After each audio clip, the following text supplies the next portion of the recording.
Hello, PR professionals.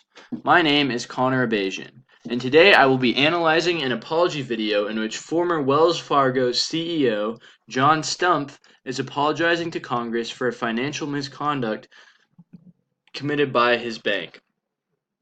On September 8, 2016, it was determined by the United States Consumer Financial Protection Bureau that they had found illegal activity within Wells Fargo.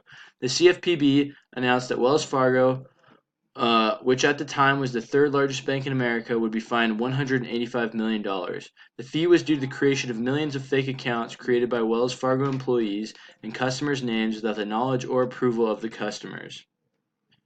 Following the investigation, Mr. Stumpf was called to Congress. The following is his apology video. I will be discussing the body language of Mr. Stumpf during his apology. By analyzing body language, we can see body language may reveal insight mindset that spoken words cannot. Poor or suspicious body language can negatively affect the credibility of the speaker, while convincing or strong body language can help the speaker's credibility. You may have noticed that the first thing lacking with Mr. Stumpf's body language during his apology is his failure to make eye contact. For most of his speech, Mr. Stumpf is looking down at his speech and is failing to make up eye contact.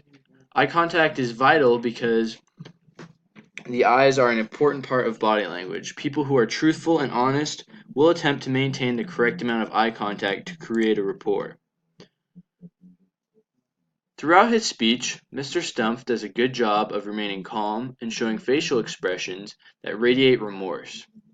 His face remains very serious throughout the speech, and he gives the impression that he is remorseful for the actions of his company. His facial expressions serve to increase his credibility and do not damage his credibility whatsoever. Thank you for your time today. I hope you found my analysis of Wells Fargo CEO John Stumpf's body language during his apology to Congress useful. Have a great day.